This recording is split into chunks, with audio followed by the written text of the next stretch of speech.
So, good afternoon, everybody. Yemi, can you hear me? Please not. Yes. Yes, loud and clear. Okay, perfect. So, good afternoon, everybody. Good morning, wherever you are. And I can see that it's about time now for us to start this session. So, my name is Margrethe Holm Andersen. I'm from the Africa Leaks Secretariat and an independent consultant working out of Copenhagen in Denmark. And I've been with the Africa Leaks Network for 10 years now. So it's my pleasure today to send you many greetings from the Secretary General, who unfortunately could not be here today, and also from the rest of the Secretariat. I want to officially welcome you all to this first Africa Leaks alumni meetup session, which is about collaboration in research and leveraging AI tools. The event is organized by Yemi, the Africa Leaks Alumni Network Coordinator. You can see Yemi in the corner. Oloyemi Adeosun is your full name, right, Yemi? But we like to be a bit informal here, so I will just call you Yemi if that's okay.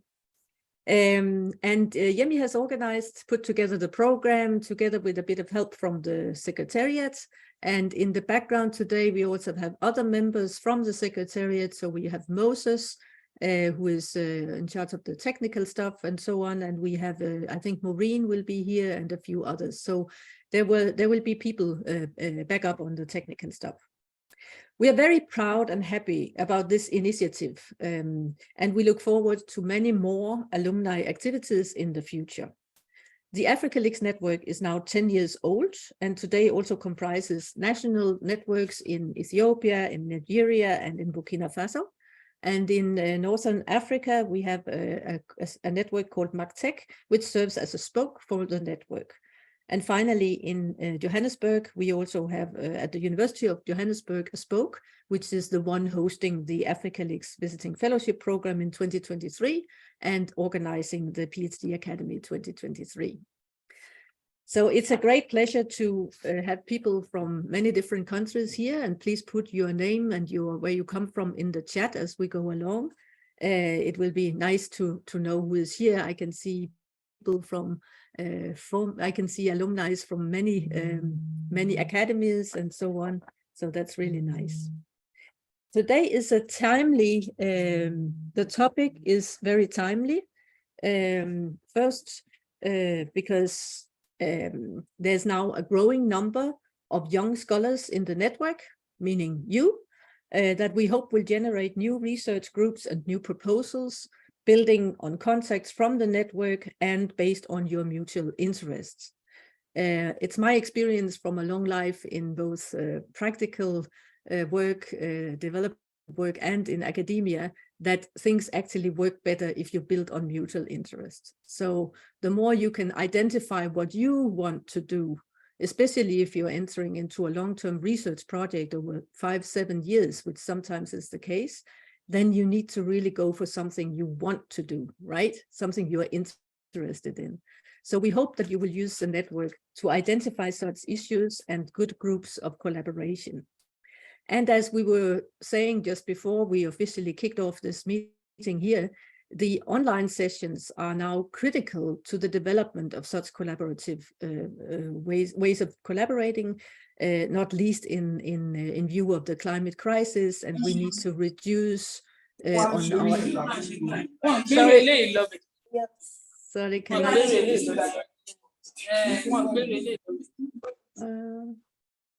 Admin, please mute all participants. Thank you. Yeah. Africa Leaks Secretariat can... Okay, thank you. Okay, so we need to make use of these online and virtual events to actually build up collaborative research groups and projects. And in that way, we can also, in a small way, contribute to combating climate change instead of traveling all the time. And the second reason why this seminar today is very timely is, of course, that within the last few years and even the latest 5 to 6 months, there have been dramatic developments and new trends in the development of AI tools. the chat GPT and other tools have the potential to change the way research is done, and there are many pitfalls emerging.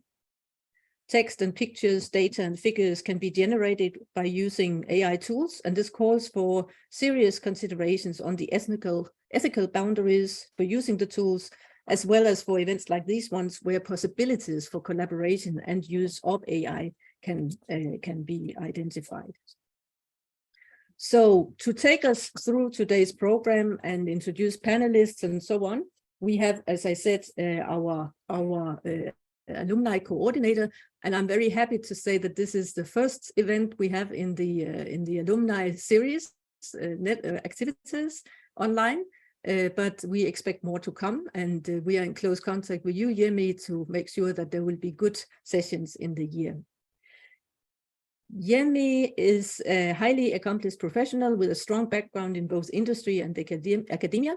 He holds a Bachelor in Economics from the University of Ilorin, an MSIC in Economics from the University of Lagos, and an MBA from Obafemi Awolowo University in Ile-Ife, which I had the pleasure of visiting many years ago. Fantastic place.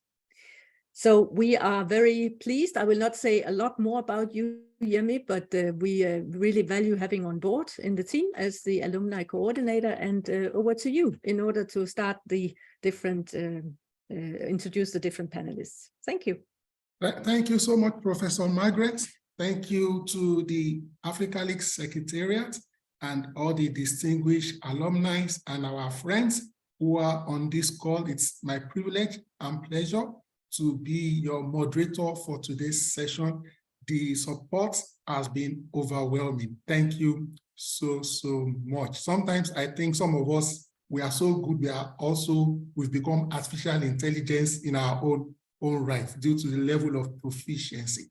Today we have a panel, people who will be enriching our experiences as they share insights with us. We'll also try to make this program as interactive as possible. So we want us to actively use the chat box, drop our thoughts, our comments, and our insights.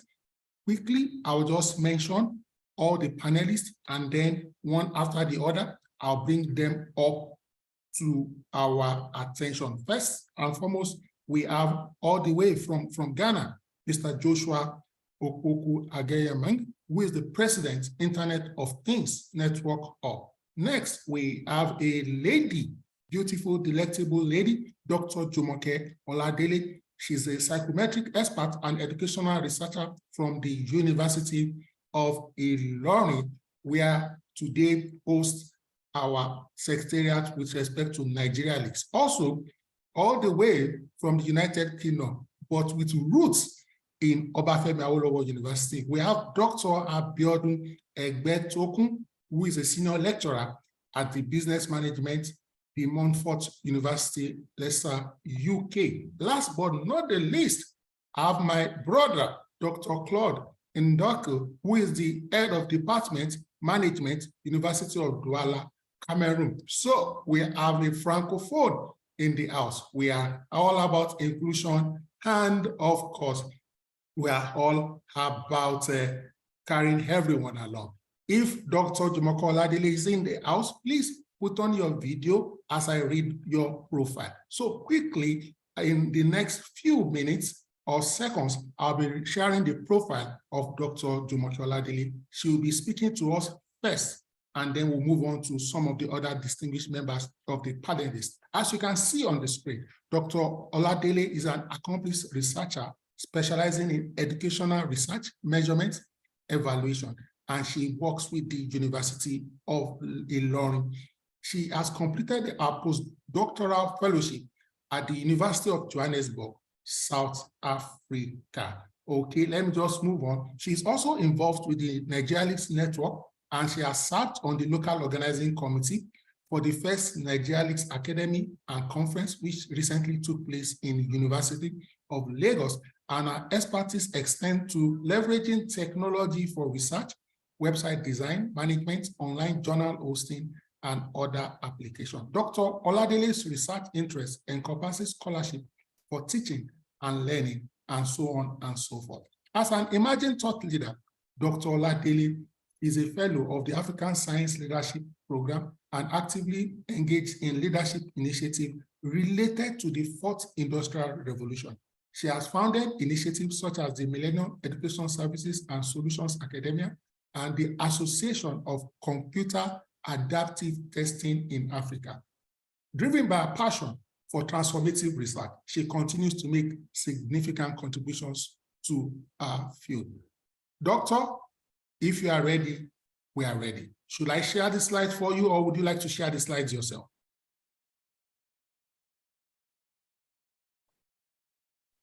Thank you. Thank you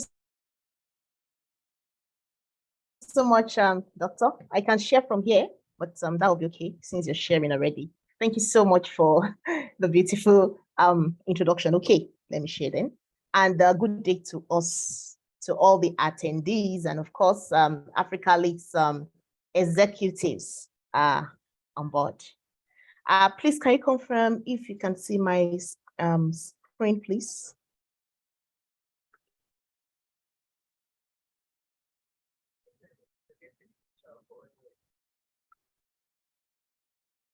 We can see it now, yes. We can see your slide, but Ma, you need to make it full screen. Exactly. Yes, I'm about to do that.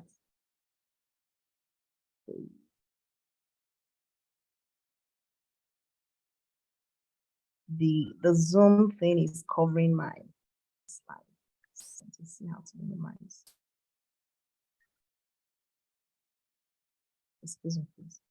On the alternative, I can share for you. No, I'll get that done now.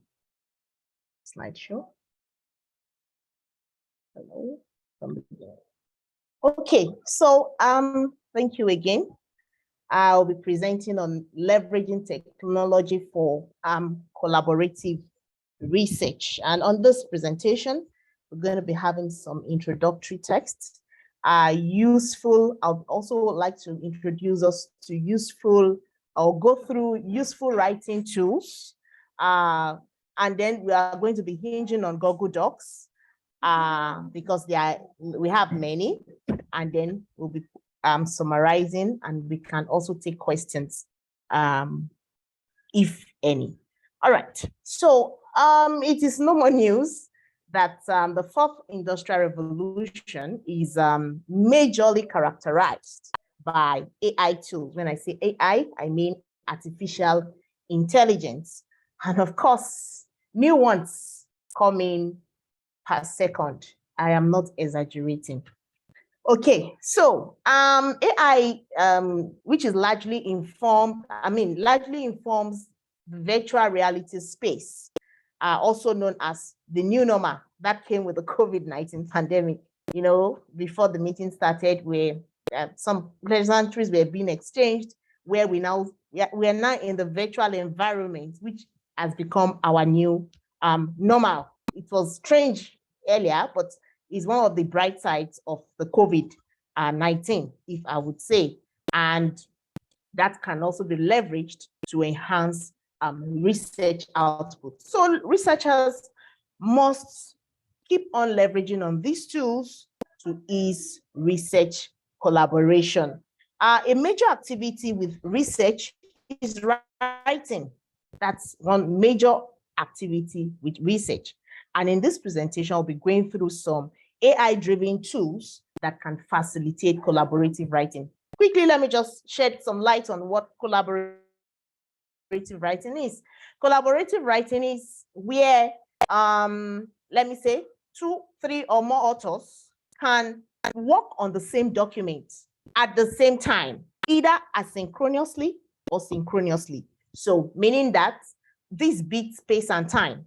Okay, irrespective of wherever you are in the world, I can collaborate with somebody in India, another person in the UK, of course I'm in Nigeria, and we are all writing on the same doc space. That is what I mean by collaborative writing. Now, so some of the useful writing tools, we have Enterpad, which is an open source web-based collaborative real-time editor, which allows multiple authors to simultaneously edit a document, and of course, see all participants edit in real time with the ability to display each author's text with their own color. Okay, There's also a chat function that allows for meta communication. Okay. Then, of course, we have the mighty ChatGPT.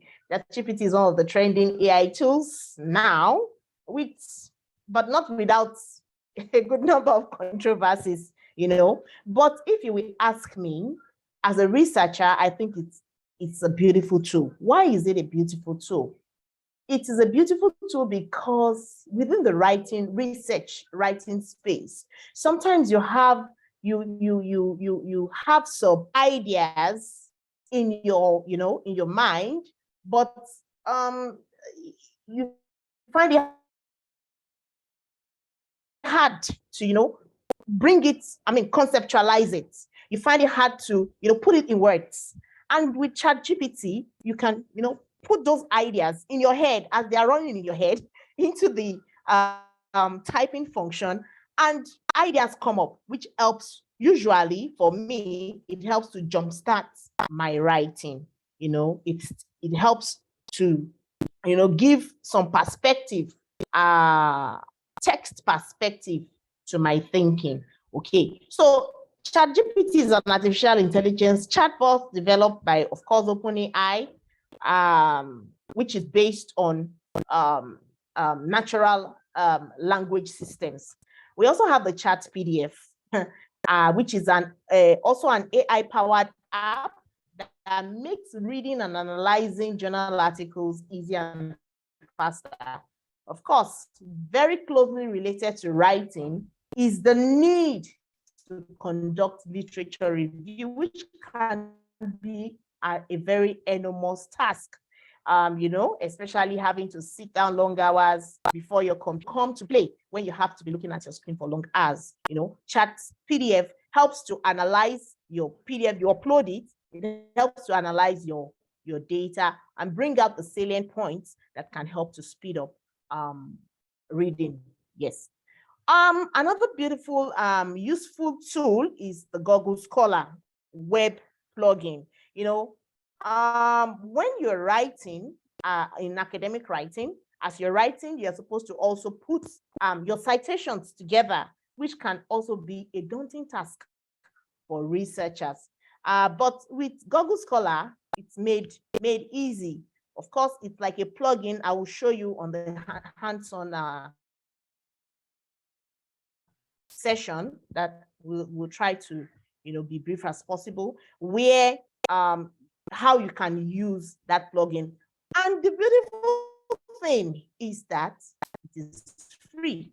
Okay, so it is an extension that can be added to your browser for easy access to Google Scholar, and of course is presented correctly. The dots are where they are supposed to be. That's depending on the format. It will give you, of course, a variety of formats.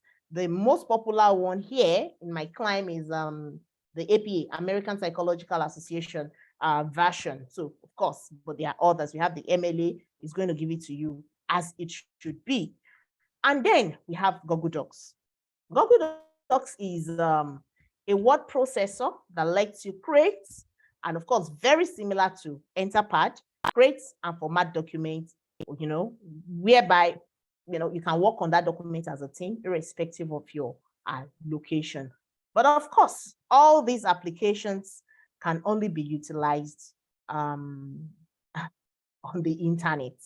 I know that Google Doc has this functionality where you can do some settings where you can work offline, and then when you come online, all that you have done, of course, but when you are working offline, all you are doing is not seen by your colleagues or the team that is working on that project.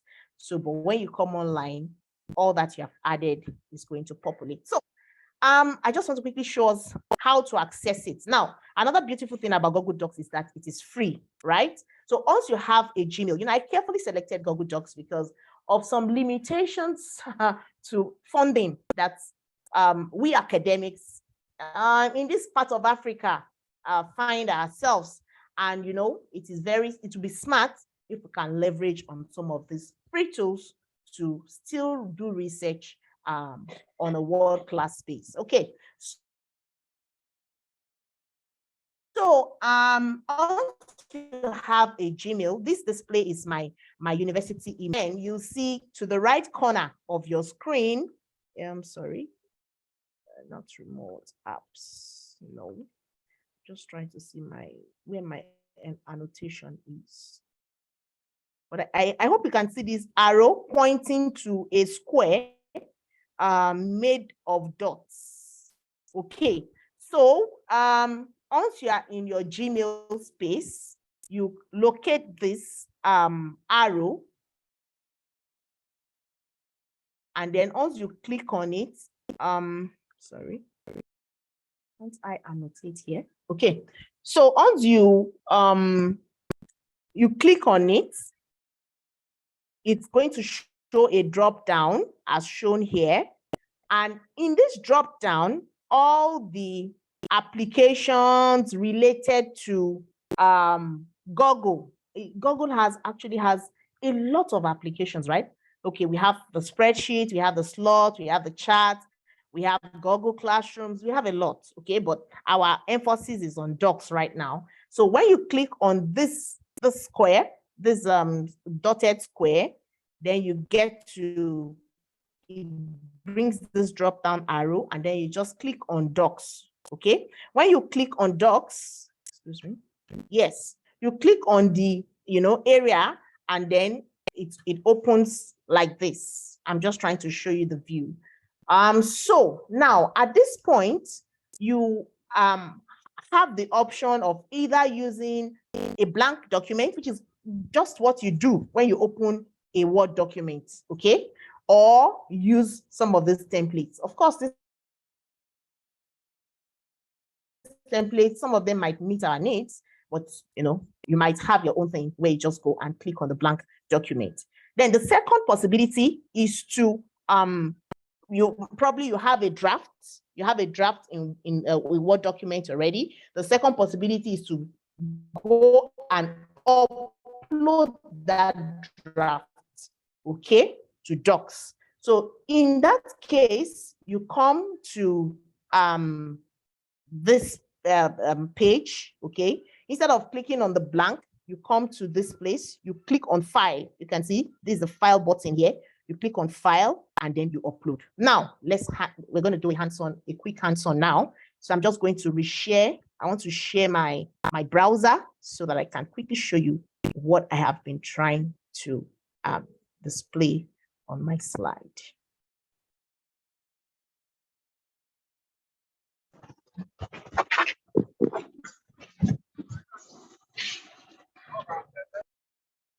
A minute, please. I just want to share my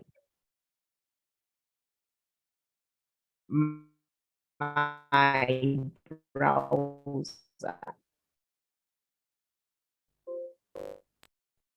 Okay.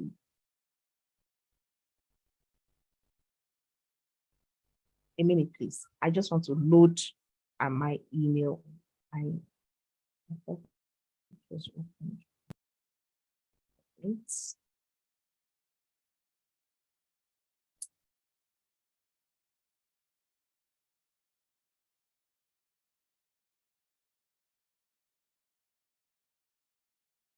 Sorry, please.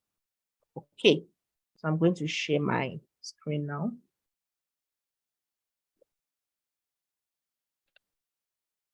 Okay, please can you confirm the screen that you can see from the end?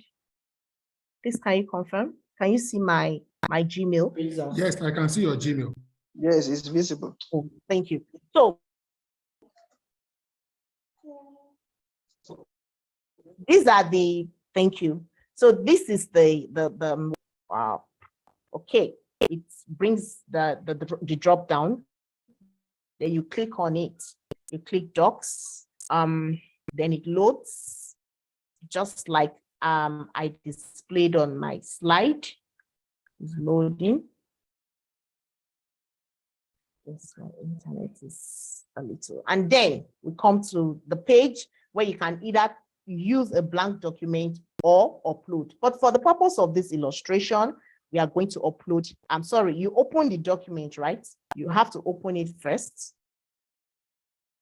Sorry, it's coming up. You see, that is the little challenge, of course, with leveraging on some of these tools. Internet, like I said, you need to have a good internet. And then the document has loaded. You can see we have the sub tabs or the functions, available functions displayed here. So you click on file. Now I want to upload an existing file. Then I say open. It loads and takes me to the location on my laptop where I'll be picking the template from. Okay. So I'll just click on my computer here. Sorry.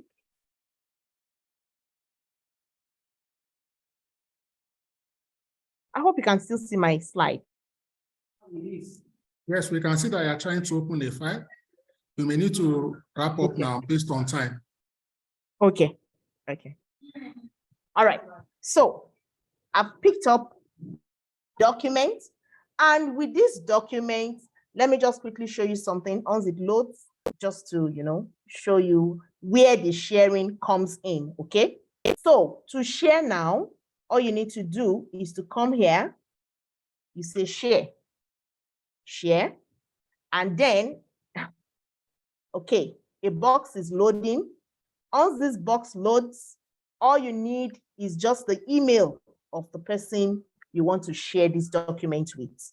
And then you send. If you like, you can put some information here, Then very importantly, there's a function here where you can allow viewers to edit or collaborators to edit.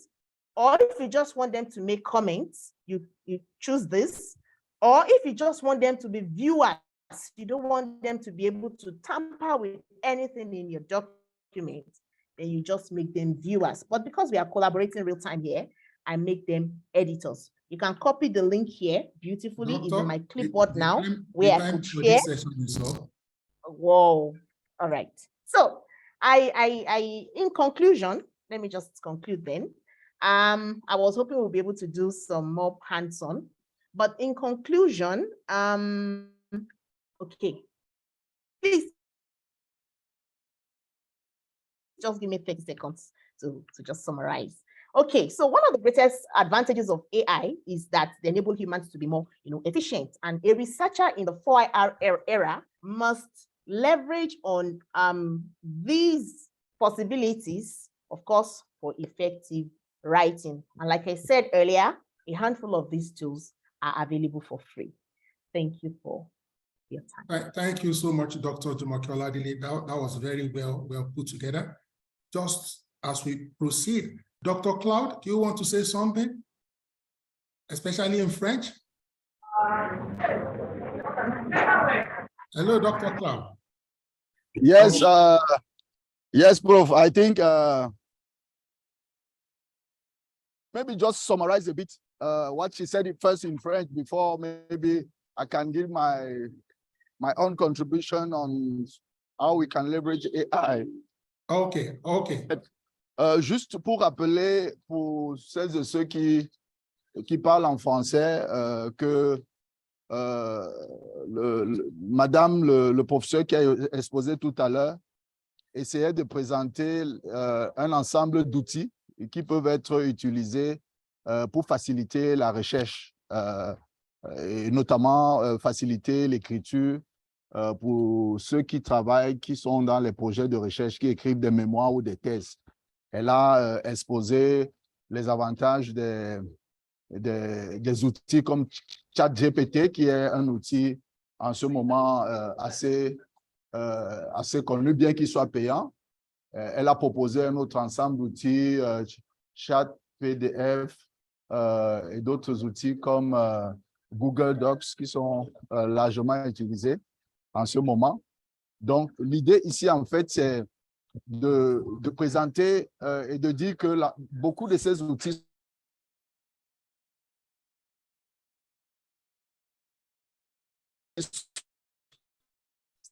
ils ne sont pas gracieusement et c'est des outils, d'après l'explication aussi qu'elle donne, devrait faciliter la recherche pour chacun d'entre nous et pour ceux qui s'intéressent à la recherche. Et elle encourage d'ailleurs l'utilisation de ces logiciels, de ces applications. Donc voilà un peu, d'une façon résumée, l'idée qui est proposée par le professeur tout à l'heure. So, Prof, I was just giving a brief summary of what she said in French so that everybody can get the idea behind. So, Thank you. You can pass on while I'm preparing my short presentation. Thank you. Okay, fantastic. All right, so we'll quickly go on to the next panelist. Okay, I hope Mr. Joshua Agamang is on standby. If you are, please kindly put on your video confirm. Would you like to share your slide, or I should share on your behalf? You can unmute, please, and confirm. All right. Mr. Joshua, please confirm. Would you like to share your slide, or I should share on your behalf quickly? Okay, I'm not getting any response because of time. I will go to Mr. Abiodun Egbetokun, who is going to share his slide. So let me quickly read the profile of Mr. Dr. Abiodun Egbetokun. We'll come back later to the other Webby panelists. Dr. Abiodun Egbetokun is an economist with a diverse interdisciplinary background. He holds a bachelor's in mechanical engineering and an MSc in technology management. He further obtained a PhD in economics from the Friedrich Schiller University in Jena, Germany. With nearly 2 decades of research and policy experience, Dr. Abiodun has developed a profound understanding of microeconomic factors influencing research, innovation in Sub-Saharan Africa and beyond. During his tenure as the president of the Nigerian Young Academy from 2019 to 2021, Abiodun played a pivotal role in fostering the growth of young researchers and academics in Nigeria. He remains actively involved in supporting early career researchers in developing countries, serving as a mentor for Author Aid and the Development Studies Association. Abiodun's current research focus is on the applications and implications of large language models in research and higher education. His collaborative study in this area has resulted in research articles and the organization of 3 workshops in Africa and Europe. He currently holds the position of senior lecturer in business management at De Montfort University in Leicester, United Kingdom. Additionally, he serves as the deputy director of research at the National Center for Technological Management in Nigeria. Dr. Abiodun Egbetokun, you have the floor.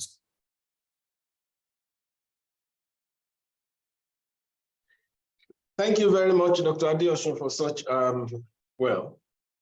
such a very kind introduction. I will be sharing my screen right away. So please, the moderator, just confirm if you can see. You should be looking at it about now. I can see, but can you make it full screen, please? Of course, of course. Thank you. Okay, thank you. We have a very interesting topic that we are discussing, and that's collaboration in research and how to leverage artificial intelligence tools in that process. Common sense tells us, and I'm deliberately using the phrase common sense because we now live in a world where everybody knows this. I mean, at least anyone in research, irrespective of the discipline, that you cannot go it alone. It is that knowledge is now so common that if you look at Google Scholar, there's a rider just under the search box on Google Scholar, which says, if I have seen further than anyone, it is by standing on the shoulder of giants. So just the second half of that statement attributed to Albert Einstein many years ago is used by Google Scholar. So the point I'm trying to make is we now know that collaboration is a sine qua non for good research. And so we want to use all the tools at our disposal that make it easier for us. The previous speaker already spoke about a number of options that we have now, and she dwelt on a very specific example. Now, I am not going to be doing something like that this afternoon. So what I'm trying to do is to take a philosophical approach and raise some food for thought. Now, it is said that too much of everything is bad, okay? So maybe it's about time for us to take a pause and start asking ourselves some fundamental questions when we use AI in research. And so I want to start by raising some specific issues around the use of AI, the use of artificial intelligence in general. Now, let me preface everything else I'm going to say by two things. The first one is that I think it's important for us all to come to a quick realization that when we use the term AI, we're referring to a broad category of ICT tools that could be used. Now, two of the most popular categories that have been used in research are generative pre-trained transformers, okay? The most popular of these generative pre-trained transformers, or large language models, if you like, you can call them that. The most popular of them is ChatGPT, which the previous speaker mentioned, Dr. Oladele mentioned that. ChatGPT is about the most popular, and that's why, for instance, if you would attend a workshop today on AI use in teaching and research, most likely, in fact, the probability is close to 1 that they will be talking about ChatGPT because it's very powerful, it's very notorious. It has, there are other expressions of these large language models. There is Google Bard, there is Clouder, which was just recently developed by Anthropic. It's not available to everyone yet. Google Bard is also in beta testing phase, so it's not available to everyone yet, but I do have access to it and I've used it. I've compared it extensively with ChatGPT and I do know that it's very, very powerful. Each one of them has its upside and its downsides. Now, the second broad category of artificial intelligence tools that have been used in education or research, particularly for us as researchers, they are the tools that facilitate collaboration. Now, the first category of tools, so generative pre-trained transformers, GPTs, or LLMs, large language models, if you like, they are supposed to facilitate content generation or content creation, if you like. They may not necessarily work well for collaboration. I mean, we ran a workshop last week, and I've seen a number of people in this audience who are present at that workshop, and they saw firsthand how difficult it was to work together on ChatGPT. It's a similar experience with Google Bard, okay? Now, with this other category that exists mainly for the purpose of facilitating collaboration, you can do a lot of things together. Google Docs is one of them. Chat PDF is another one, Overleaf, and so on and so forth. But what are some of the issues that surround the use of these things? There's a lot of debate now. And the first thing we want to realize is that these artificial intelligence tools have huge implications for the way we work now. So I believe that these slides will be shared afterwards. So I put web links to relevant academic articles that you could take time to read when you have some space. Now, there is a huge implication that artificial intelligence has for the world of work in general. In fact, there is a big literature that has just emerged since I think 2017-18 was when the first papers in that literature started appearing on the implications of automation. So as much as we talk about the use of artificial intelligence for collaborative research, it is also being discussed in manufacturing, it's been discussed in services and so on and so forth. So the point I am making is that this is a conversation that we cannot walk away from as researchers. Trust me, in the next half decade or decade from now, we will be in a world where some kind of artificial intelligence tool will become, compulsory for us to use as researchers, whether we like it or not. Now, secondly, is that AI tools help to multiply force. Okay? They are like levers, they are like transducers. You put in a little bit of effort, you can get a lot out of them. Think about ChatGPT in this context. It will take me, I don't know, the better part of a whole day to create a full-blown lesson plan or to create the full text of an introduction of an academic article. But if I know how to use GPTs or large language models well, or any kind of AI tool for collaboration, I can really get this done in a matter of hours. As a matter of fact, I can get it done in minutes, depending on how good I am, depending on the quality that I want, and so on and so forth. Take, for example, there is an AI tool known as Elicit, E-L-I-C-I-T, which is supposed to be driving, it's developed to support literature review. Very brilliant tool. So you search in it, not the way you will search in Scopus or Web of Science. You will search in it the same way you will search in Google Scholar. So put a phrase or a sentence, it's going to generate a number of PDFs, and then you can interrogate each of these PDFs.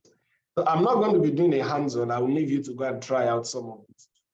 Now, the caveat that I should mention here is that the force multiplier effect of AI for collaboration, for regional research, or for whichever thing we want to use it for, including teaching as well, is only realizable if it is used cautiously and thoughtfully. So the point is, these tools are not there for us to rely on them hook, line, and sinker. They are not supposed to take away our responsibility as researchers. They are there just to support us to do what you do. So I do not want anyone to leave this webinar this afternoon with the impression that, hey, artificial intelligence tools can help me to do whatever I want as a researcher, and because of that, the burden of responsibility on me is a lot less. I give you one example of why this point is very important, and I cannot overemphasize it. A part of the research that I have done in the last couple of months is to look at the quality of essays generated by ChatGPT. And I referenced the workshop we held recently, and that I said some of us in the room here were there. We did ask ChatGPT as part of our exercises in that workshop to generate some questions, and experts did confirm that these questions were of good quality. In fact, the reality is that if you ask ChatGPT to produce those kinds of content today, it does it brilliantly well. If you ask any AI tool, they do it brilliantly well. But you ask them to give you references, academic references, this is when they falter. This is when they struggle. In fact, ChatGPT in particular is notorious for creating bogus references that don't even exist at all. So, as useful as these tools are, we need to be careful and thoughtful and cautious in our use of them. And I've, to extend this conversation, I've decided to highlight 4 specific downsides of the use of artificial intelligence tools. Even for collaboration, including things as simple as Google Docs, they have the tendency to enfeeble the mind of the individual. Now, this is the exact reason I started with the statement, too much of everything is bad. Once you do anything too much, it becomes a problem. Now, let me do a very quick rough test in the room. Many, many years ago, for those of you who went to secondary school more than 2 decades ago, now this was, more than 2-3 decades ago, these were the days when reliance on calculators was a lot less than it is today. I'm not saying it was better then than it is now, and I'm not saying that it's better now than it was then. That's not the point. The point is just this simple social experiment I want to conduct. So if I would ask you what is the square root of, what's the square root of 21? Many of you probably would, if you had a mathematical background, many of you would know where to start. If you went out on the street and asked the same question, most children today would have no clue where to start. Why? Because while some of us were born before computers and we learned the hard graft of certain basic calculations, Children nowadays were born with computers. They were born into the computing world. So they have no clue how to do certain things by hand anymore because the need does not seem to be there. So if we rely too much on artificial intelligence, whether for content generation, artificial intelligence tools rather, whether for content generation or for collaboration, we might end up in a world in the nearest future where people do not even understand how to interact anymore physically, where people do not understand how to give feedback anymore, where people do not understand how to handle the emotions behind the kind of things that they say. You know, sometimes we tend to dissociate ourselves from the things that we write. We have a tendency to write things to people when we collaborate, say on Google Docs or things like that, make a comment and say, who wrote this rubbish? Things that you will not say when you stand in front of the person. So, you know, all of these social elements are very, very crucial, very important. Even though AI tools they could drive productivity, they could make us weaker in terms of our social skills. They could make us weaker in terms of productivity, actually, if we over-rely on them. And then we need to be aware of two weaknesses that are inherent within all artificial intelligence tools. Because they are trained on data that is, you know, inanimate, sort of, they are opaque. So you have no idea how they arrive at the results that they are giving you. So if you ask ChatGPT to generate something, the thought processes that produce that result, you have no clue how it worked. And there is some some research evidence that there is there is linguistic bias in some of these artificial intelligence tools, which we need to take note of. So do not take anything that is generated, and I'm saying this particularly in relation to using AI tools for content generation. Do not take anything generated by AI hook, line, and sinker. Be very careful. And then the final point I would like to mention here is that of power and capacity imbalance. We need to always bear in mind, particularly when we use AI tools for collaboration, that not everybody has the same level of competence. And this consciousness is very, very important. Otherwise, rather than use AI tools for inclusive research collaboration, we will end up using it to exclude the ones among us who do not seem to have the required competence right now. So we need to bear in mind that there needs to be some intentional effort, the kind of efforts that this webinar this afternoon represents, to ensure that we bring as many of us as we can to the same level of competence for using artificial intelligence.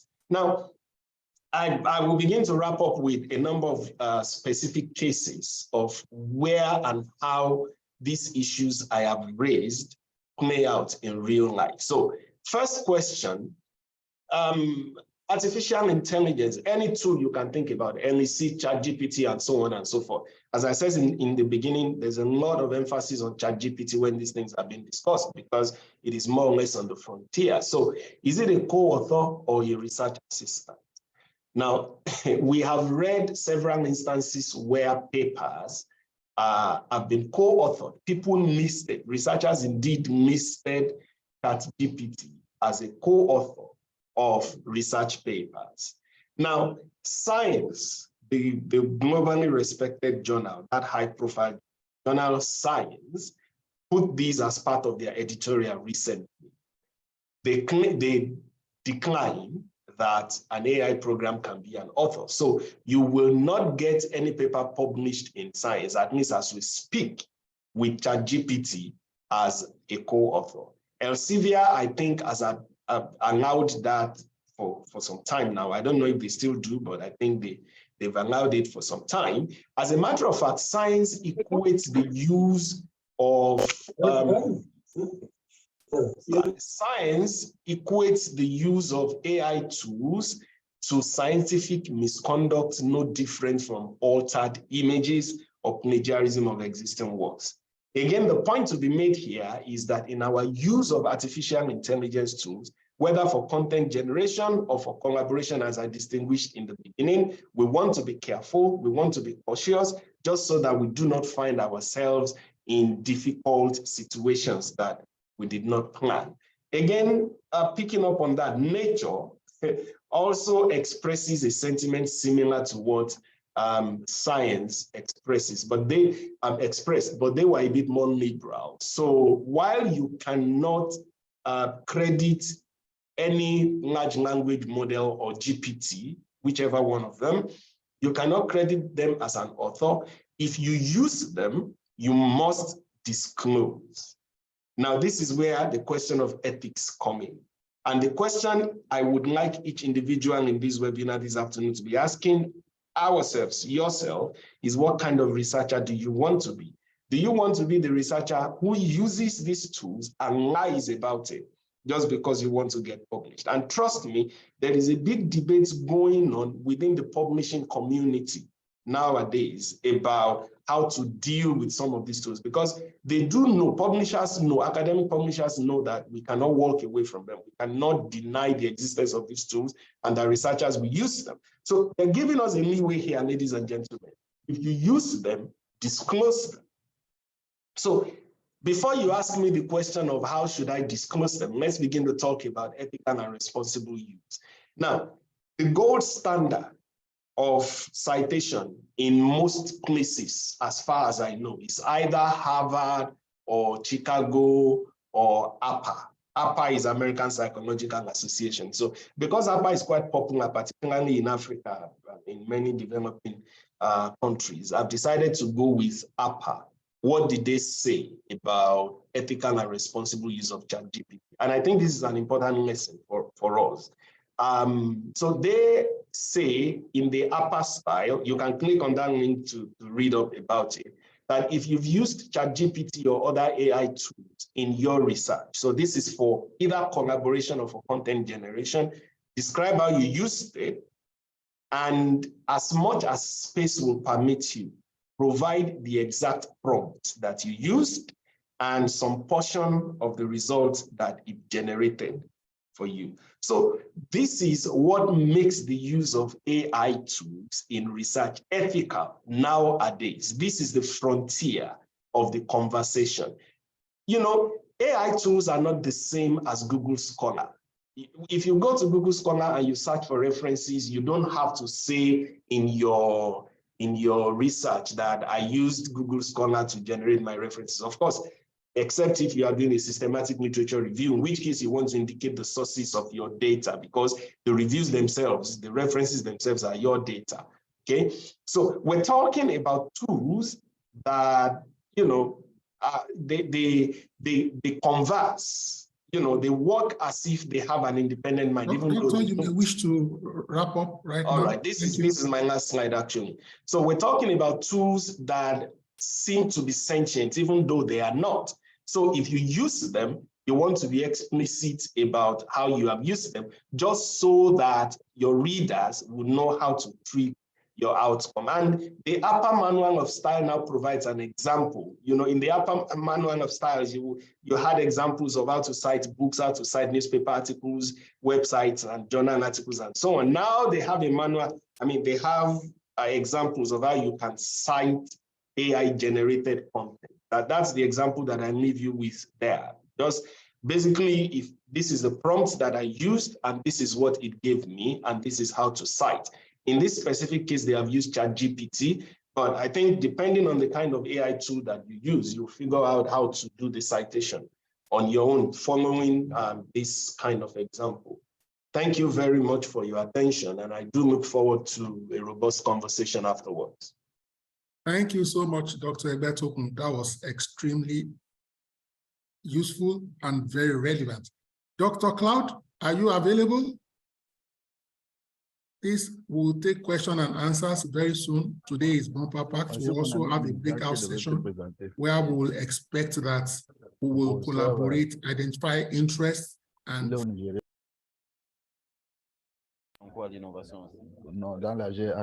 Hello. we can hear you. Go ahead, sir.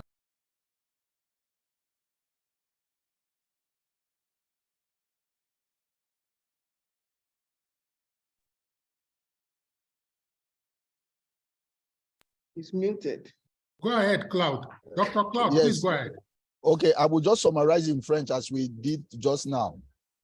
Donc, l'idée du docteur Obeodoun était de présenter une autre facette de l'utilisation des outils d'intelligence artificielle, notamment le volet éthique qui est lié à l'utilisation de ces outils-là.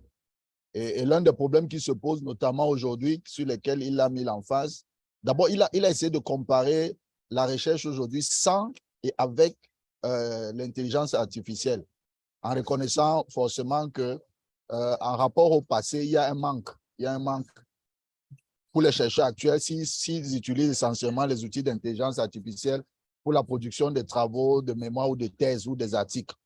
Mais je crois que en fait, l'aspect qui est fondamental qu'il a présenté surtout, c'est le côté éthique. Comment est-ce que vont se faire, par exemple, les citations lorsque vous avez emprunté en termes de contenu les aspects sur ChatGPT, par exemple. Comment est-ce que ces aspects-là seront présentés? Est-ce qu'il faut les citer? Est-ce qu'on doit les mettre sous forme de co-auteurs? Par exemple, vous travaillez sur un contenu sur GPT et vous écrivez un article. Est-ce qu'il faut citer GPT comme co-auteur puisque le contenu est pris à partir d'un outil d'intelligence artificielle? Et là, il suggère en dernier ressort la préoccupation qui est apportée par des grandes écoles comme Harvard et d'autres écoles américaines. Notamment, il a proposé une citation, enfin, le mode de citation de ChatGPT par APA, American Psychological Association, qui est un peu un référentiel en termes de citation et qui a déjà d'ailleurs une position là-dessus. Et donc, l'idée, c'est aujourd'hui au niveau de la recherche de voir comment est-ce qu'on inclut des outils d'intelligence artificielle qui donnent un contenu aux chercheurs, parce que c'est un problème de contenu. Et comment est-ce qu'on les indique dans les papiers et dans les travaux? C'est vraiment un sujet intéressant. Donc, voilà un peu résumé la position du Dr. Obeodoun sur le sujet. So, Prof, I just gave the summary of what was explained by Dr. Obeodoun. So I think we can move forward. Thank you. Okay, thank you so much, Dr. Cloud. At this point, it's time for your own presentation, your comments, your thoughts on the subject matter. You can speak in English. I think a majority of the people here are Anglophone. You can add a few French if you choose to. Over to you, Dr. Cloud. Yes, let me thank you so much, Yemi. Let me put my camera on. I would maybe just share a short document that I prepared. I will go on the same orientation than those of those, I mean, our presentators who came before, but maybe to emphasize in terms of how AI can be used for research collaboration. I will first of all emphasize the work of Varian.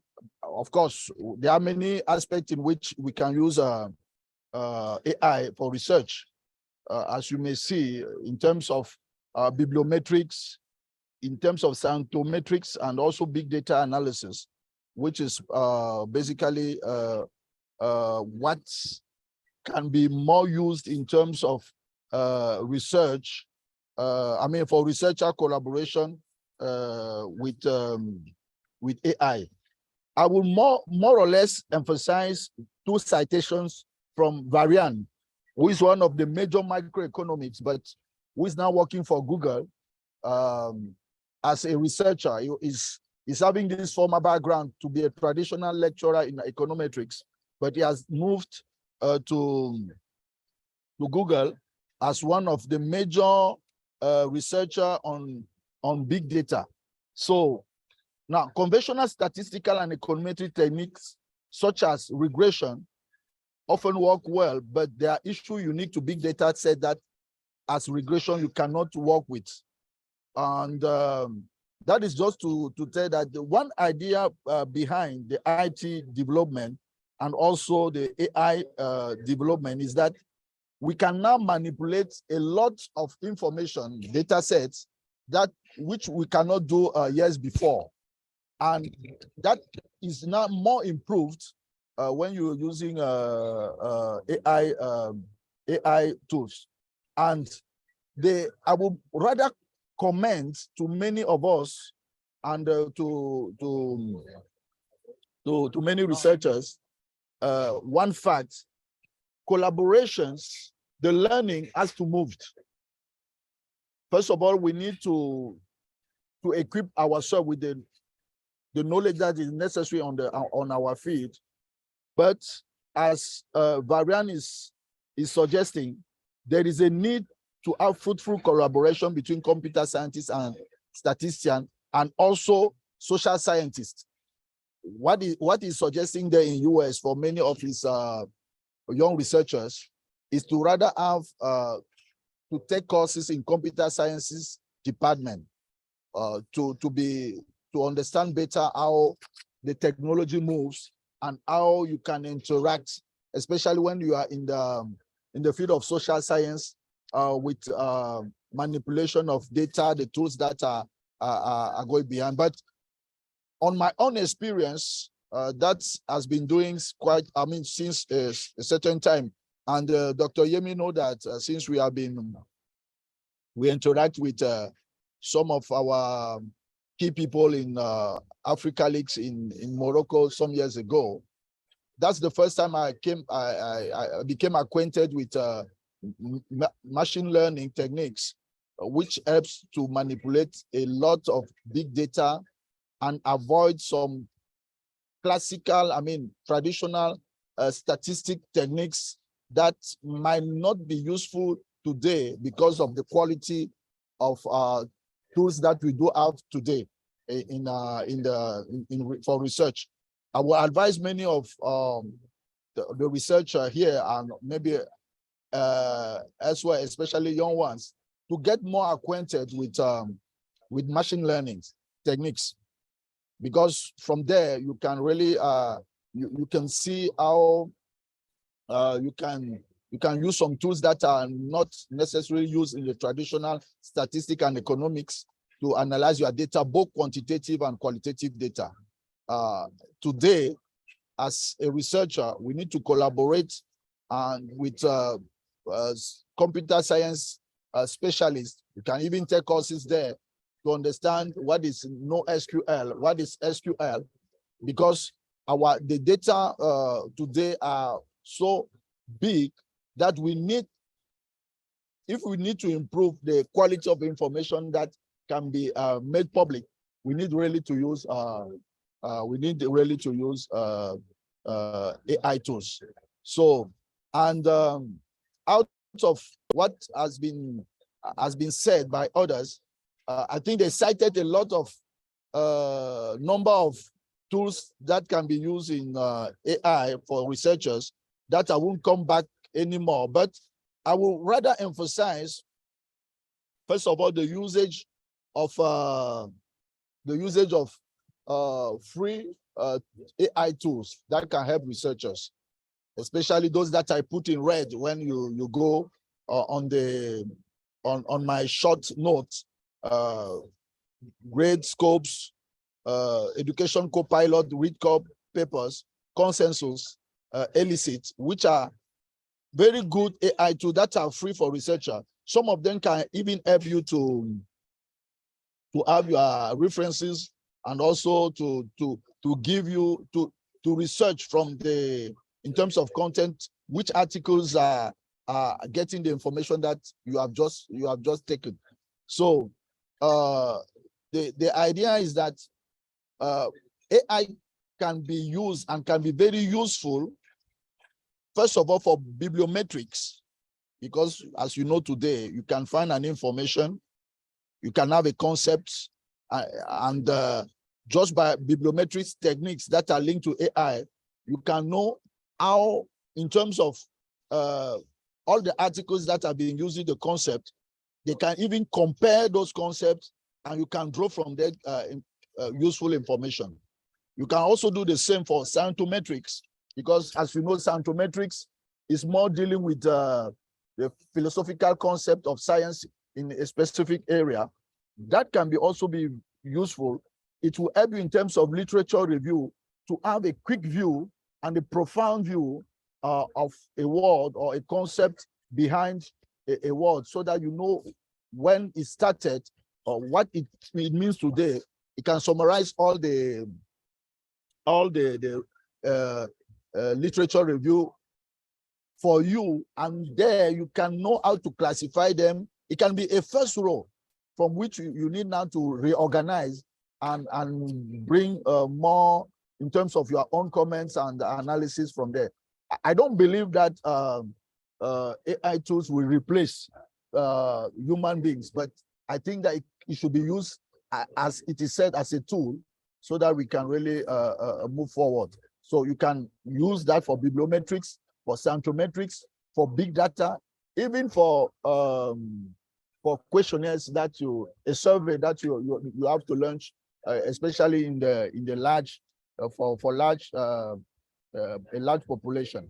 So and then you have here some of these tools that are free, which can be used, that I just put there, and especially those that are in red, you can use them and it can help you on those aspects that I mentioned.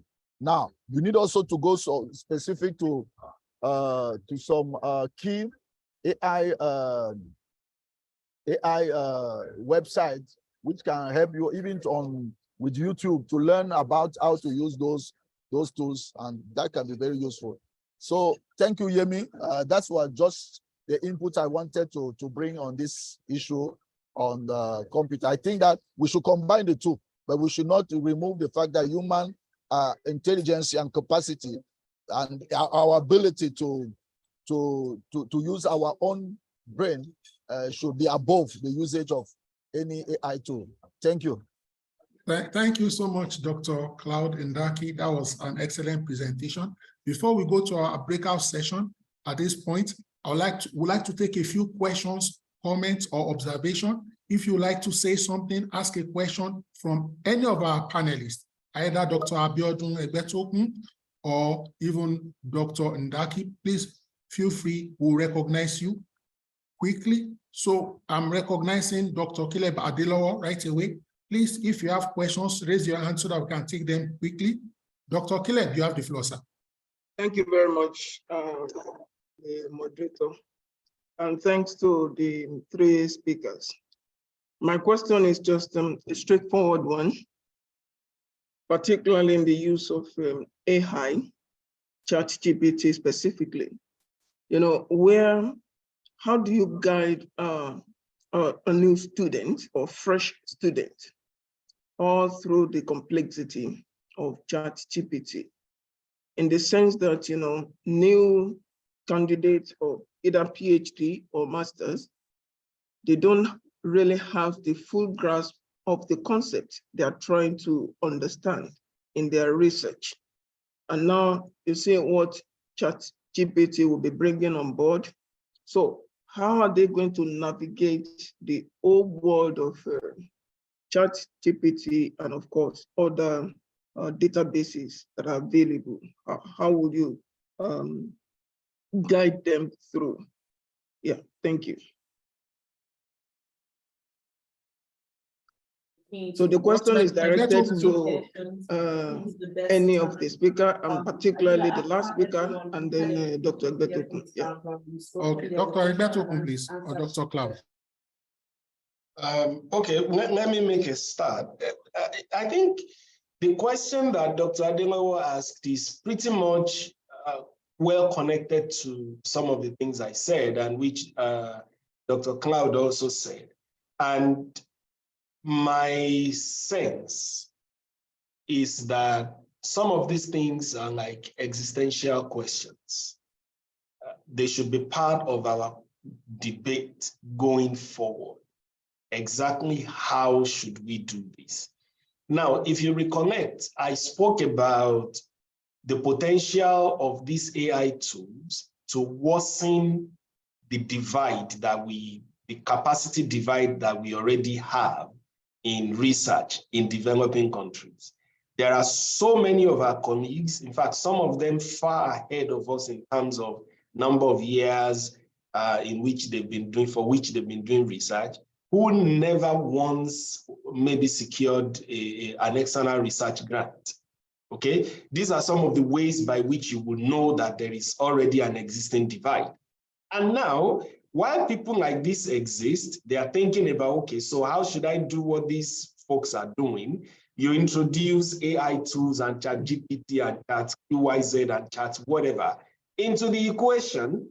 So they need to struggle with capacity for, being good researchers, struggle with capacity for using some of these new tools.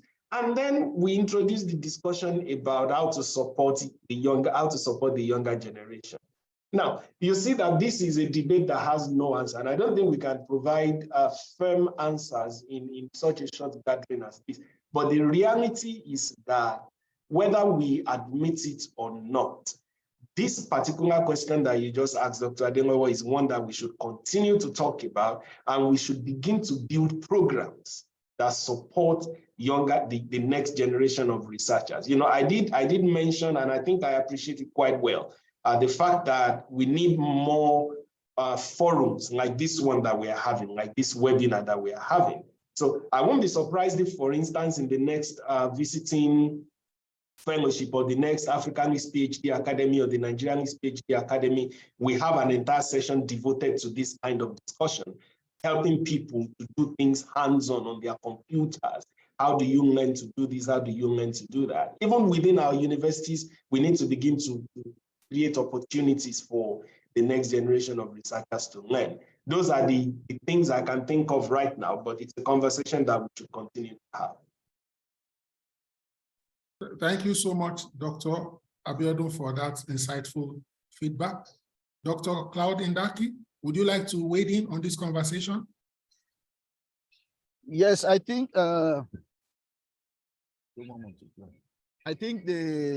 me, the advice I can give to my younger brother is that we should not embrace a new knowledge without knowing the tenets. It's always good to know where something is coming from, and what, as Dr. Abiodun did, what are the advantages and the disadvantages you can find.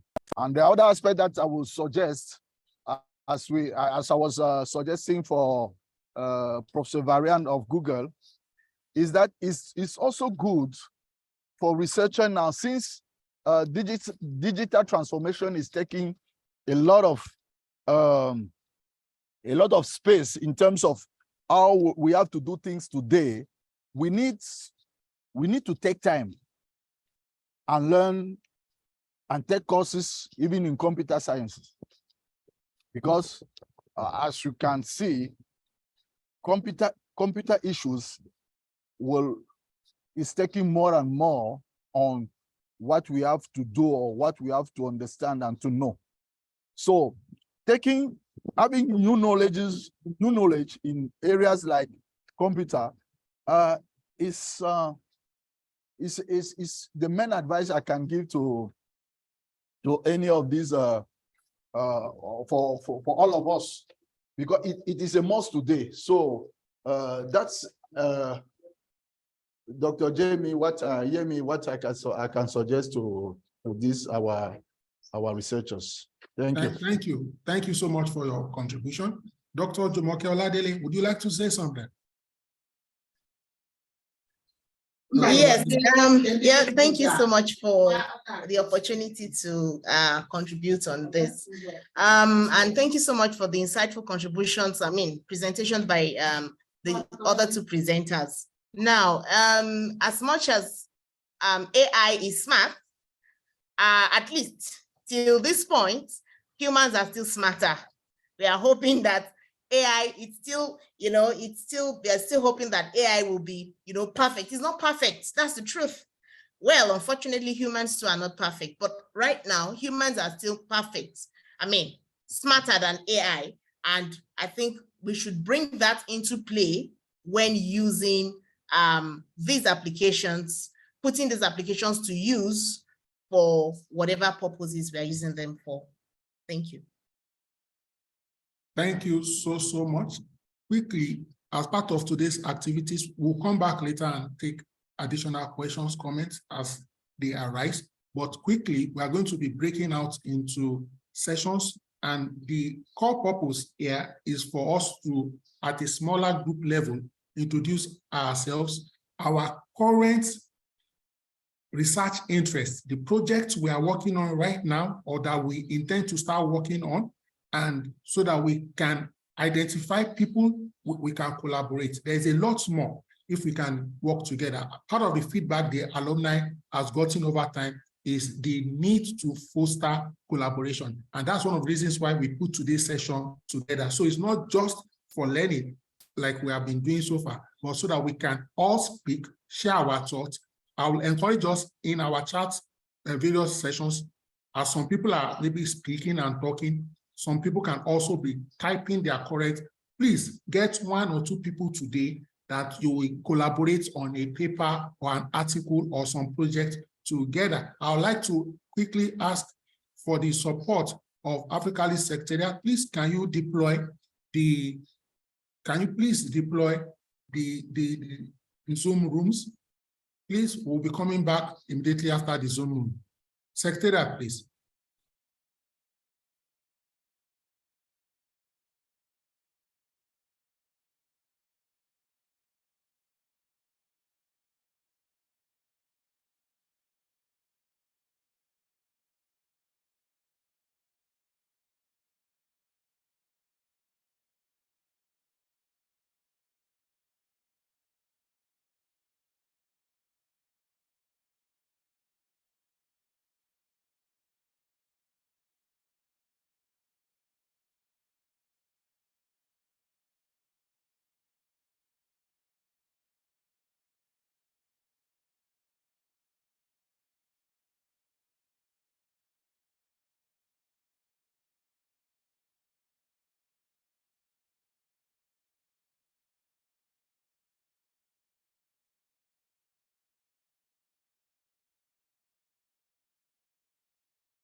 We are welcome. Thank you, everyone. Back. Hope we had a great session. We are welcome back. Welcome back. Just typing something in the chat box, maybe a friend you made, something you connected with. Okay. You are welcome back. I guess some people are still trying to navigate their way back. My session was quite interesting and engaging. In our session, I met Dr. Simon Robb. I also met Dr. Mokhtar Dekchi from Algeria. I also met an MSc candidate, Mr. Adetunji Afolabi, who is doing his program in educational research, University of Ilorin. I met with, of course, someone I've always known forever, Dr. Adiola Olariwaju. I also had the privilege of chatting with Dr. Brian Alubanza from Zambia, and then Dr. Mbel Ogeya, who is based in Kenya, Dr. Kunle Anyawale, who is doing his postdoc in Johannesburg, and who is also a lecturer at the National University of Lesotho. Last but not the least, in my group, I met with Dr. Titilayo Olubumi Olaposi. I hope we really had some fun. And so today is a total package. So we're going to have some activities right now, very simple, and we go right into it. All right, so I'll need us to be active. Fastest finger, type your response in the group chat, okay? The question here is, you can see on the screen, who among the following is considered one of the founding fathers of GlobalX, which means Global Network for the Economics of Learning, Innovation, and Competency Building Systems. Okay, fastest finger, type your answer in the chat box, type your answer in the chat box. Only one person has responded. I expect like 28 responses here. Let me see. Let's see. Let's keep our responses coming. Please make sure it's your response. Don't do copy and paste, and don't consult AI.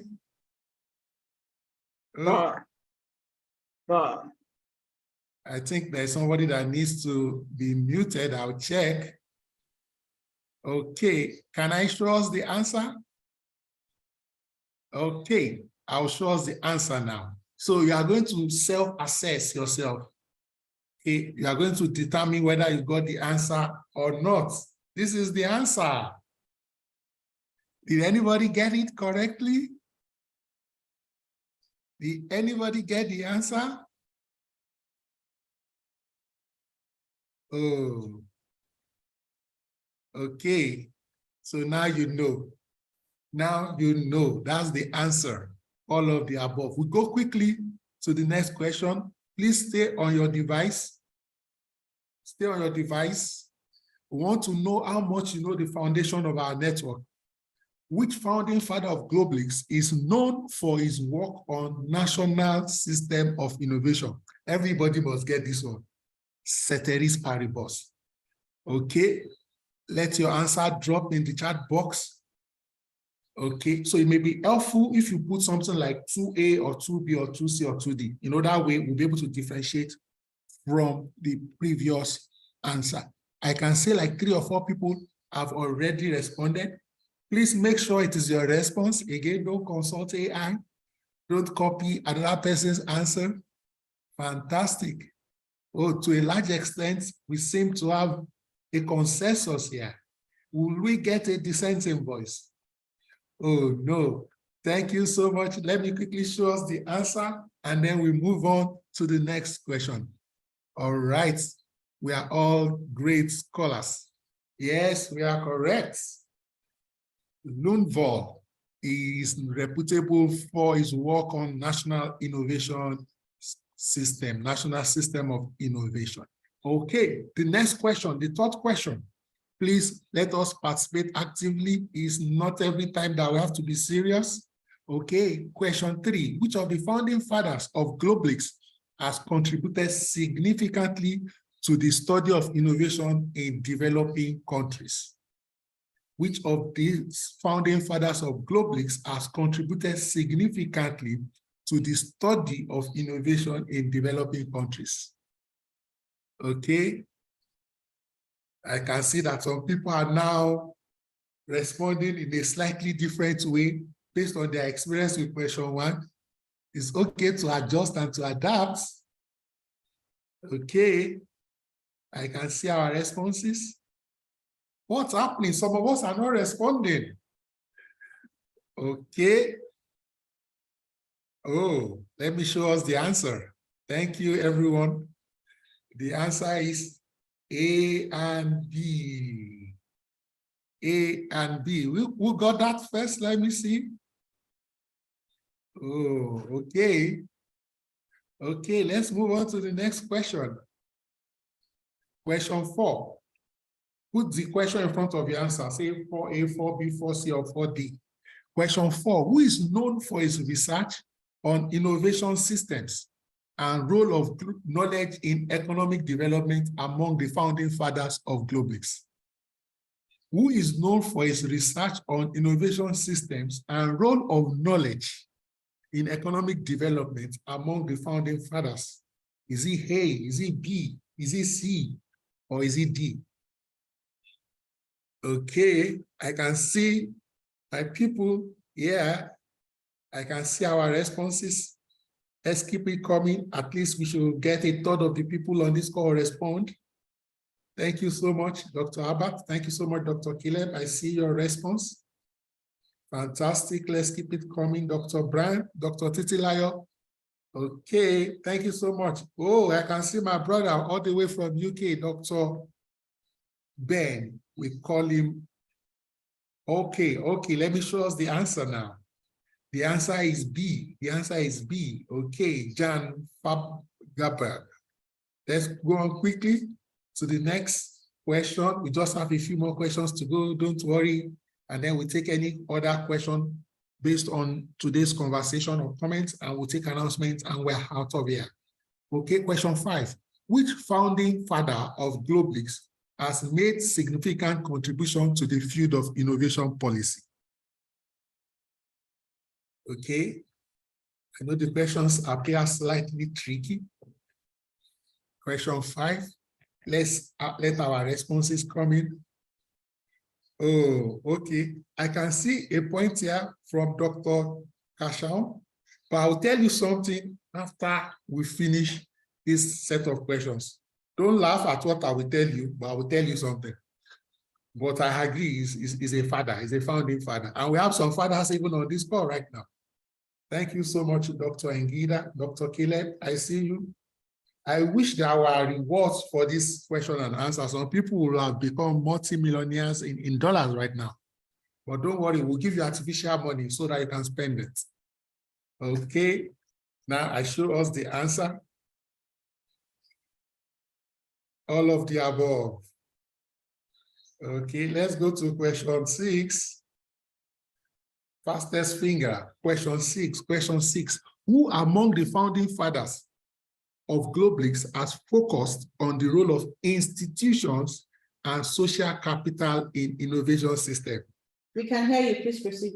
Okay, we are testing our knowledge of our literature review in innovation.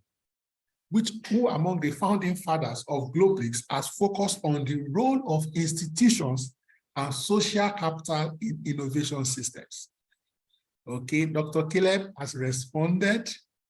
Your fingers are indeed fast. If you are a military man, you pull the trigger quickly. Okay, we are waiting on the others. Please don't give up, don't lose hope. You can still get this correctly.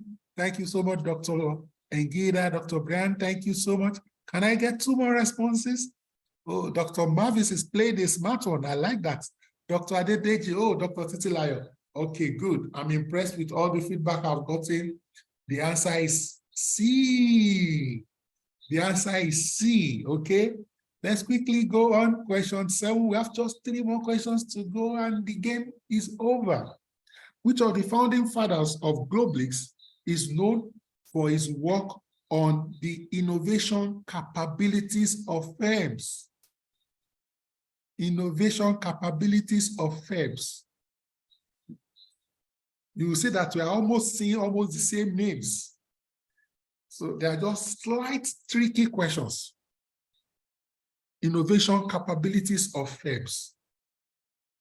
We are testing our literature review knowledge on the area of innovations.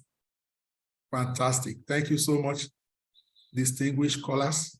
The answer is A and B. The answer is A and B. So D is the correct answer. Thank you, everyone. 8 questions. After this, just 2 more. We have 10 questions all together. That's why we call it fastest fingers. Secretariat, I hope you are ready for your announcements and closing remarks. Question 8. Who among the founding fathers of GlobeLeaks has written extensively on innovation and sustainability? Innovation and sustainability. Let me quickly check out the responses. Okay, I can see A, I can see D, I can see C. So who is correct? Who is correct? All right, I see my brother, Dr. Moru Soni. Thank you so much. Great to have you here. Welcome, sir. The answer to question 8 is C, innovation and sustainability. Okay, let's quickly go to question 9. Which founding father of GlobalX has emphasized the importance of knowledge-intensive entrepreneurship? Knowledge-intensive entrepreneurship. You must pay attention to those keywords. Okay, question 9. I can already see people responding. Let's see how many responses we can get. Collins, please wrap up. Wrap up. Your time is almost up. Fantastic. Thank you so much, Dr. Kile. Thank you, Dr. Maruf. Let's keep our responses coming. I won't go to the last one if I don't get enough feedback. Oh, fantastic. Fantastic. All right, now I'm motivated to show us the answer. The answer is Jan Fagerberg. All of us got it. Fantastic. And to the final question, This is the final question for today. Okay, who is known for his work on evolutionary economics and innovation systems among the founding fathers of GlobalX? Who is known for his work on evolutionary economics and innovation system among the founding fathers of GlobalX? Please, let's respond. This is the final question. Sincerely, final question. Okay. I can see a couple of responses to question 10. If you have not responded at all today, at least respond to this one. Do something, do something. Say something. All right. Okay, so let me just show us the answer. Let me show us the answer so that we can wrap up. The answer is A and C. Answer is A and C. Okay, so I'll stop sharing now. I said I'll say something at the end. I'd like you to know that all those questions were generated using ChatGPT. All the answers were generated via ChatGPT. So if there is an error, don't hold me liable. Oh, it's fascinating how you can even use ChatGPT to come up with questions and also answers, but you have to validate, okay, so that you can outsource responsibility. Okay, Secretariat, are we ready? Are we ready so that we can wrap up? Announcements, closing remarks. Whilst we are waiting for Secretariat to come back to us, any upcoming programs or events, anything we need to know. And our people from different leagues, Ethiopia leagues, Nigeria leagues, any announcement, anything you want us to know quickly? You can quickly unmute and give us this information. And any other comments, maybe with respect to what has been discussed today, you want to share something or share a perspective with us quickly? We still have 8 more minutes on this call. Okay, so I can see Dr. Kasham, you can please ask your question, please, or make your contribution. I don't have any questions. It's just to say hello to everyone, and I got the answer for all your questions, and I was sure that it was ChatGPT supported exam question. And anyway, it's great to see everybody. The last few years, I was not focusing on research, but I'm happy to see the latest trends in research around innovation or innovation system. I'm sure there are people from Ethiopia. I'm originally from Ethiopia, but currently living in Kenya. It's great to be here. Thank you. Thank you so much. Excited to have you here. All right, let's do one more thing before we go, if you don't mind. Let's put on our video. We'd like to take a picture, a group picture, please. Quickly. Don't worry, you are beautiful the way you are. You don't need to do artificial makeup. Yes, yes. Let's have more people put on their video, please. It doesn't matter whether you're in transit like Dr. Brian, or you're in your room like Dr. Israel, or you have a virtual background behind you like Dr. Egbetoko. We are waiting, we are waiting, we are waiting. We need more videos up. Okay. We are waiting. Just put on your video just for a moment. You can target only your face if you don't want us to see the rest of your body. Okay. Oh, Moses, at last you show your face. I'm happy to see you, my brother. Please close this session. Thank you. Moses, closing statement from the Secretariat. Dr. Moses, say something.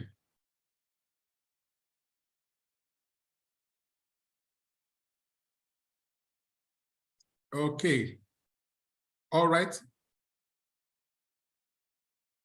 Let me see. Let me change my view to gallery. Exactly. This is much better. So do me a favor, everyone. Just screenshot from whatever device you are watching this from and put it in your whatever alumni association you belong to for Africa Leaks or Globe Leaks. Just screenshot and paste there. Let them know you came for this particular session today. Screenshot, please. Yes, yes, yes. Can we smile? Thank you so much. I love what I'm saying. All right. Distinguished scholars, this has been a very insightful session. The beat will always continue. Learning never stops. Feel free, please, to share with us on various groups any opportunity you would like us to know, maybe opportunity for research grants, opportunity to write an article. Let's explore and collaborate. Today has been very great. I would like to respectfully thank all our facilitators for today. Okay, they have done extremely well. Dr. Claude Indaki, thank you so much, sir. Dr. Abiodun Egbetokun, thank you so much. All right, and also our doctor from University of Ilorin. Thank you so much, ma. All right, so officially, Thank you. this meeting, Dr. Jumoke Oladele, thank you so much. This meeting is hereby called to order. In other words, we are ending it. So networking, a few minutes.